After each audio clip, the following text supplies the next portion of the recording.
Not everyone wants to have an animal in their life. It may be hard for some pet owners to believe, but sometimes people prefer a pet-free environment.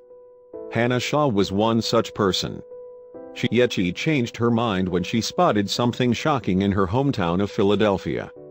"I looked up and found this little kitten in a tree," Hannah recalled in an interview. "I climbed the tree and got her down, and I thought, oh my gosh." Hannah named the kitten Coco, who, at just a few weeks old, desperately needed special care. However, veterinarians and shelter volunteers were only able to tell her so much, so she was forced to conduct research on her own. That's when she learned that Hannah discovered there were, unfortunately, very few resources for kittens like Coco.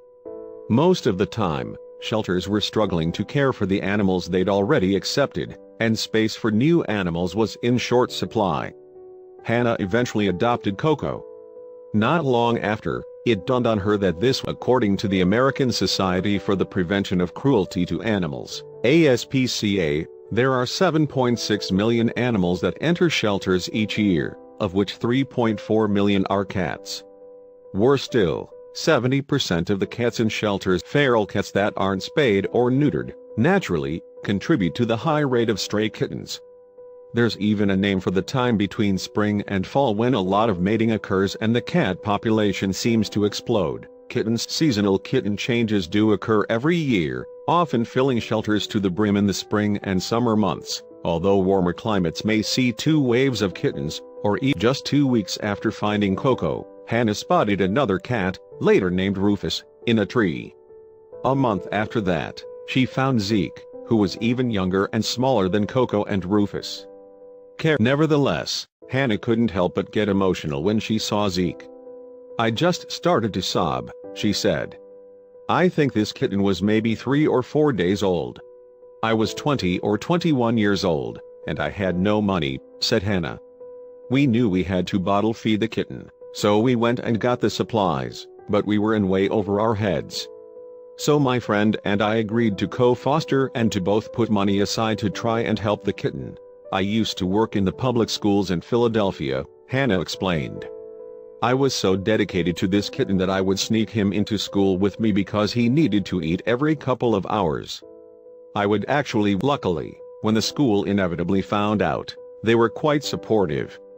I was able to have Zeke kind of join the classroom a little bit, and he learned how to walk on the floor of the classroom I was working in," Hannah said. When Zeke reached the standard adoption age of 8 weeks old, a good friend of Hannah's in Arlington, Virginia, adopted him. "She's a huge cat lady, and she just loved this kitten," she explained. It was saving Zeke's life that sparked Hannah's obsession with finding ways to save baby kittens' lives.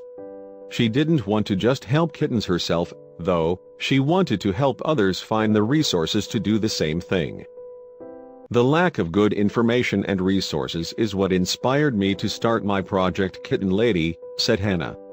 "I wanted to give people a resource when they find a kitten in need." Hannah couldn't believe that, at one point, she wasn't a cat person.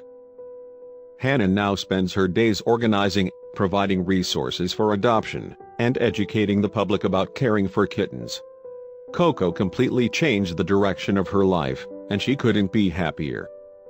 "There's no end to the work that needs to be done, so I try to make it fun for people, and make it feel like something people can do and be proud of what they're doing," said Hannah. "My goal is to save as many lives as I can." It's so wonderful that Hannah went from not being a cat person to being such a great advocate for them. They're lucky to have her on their side. Share this wonderful story with your friends.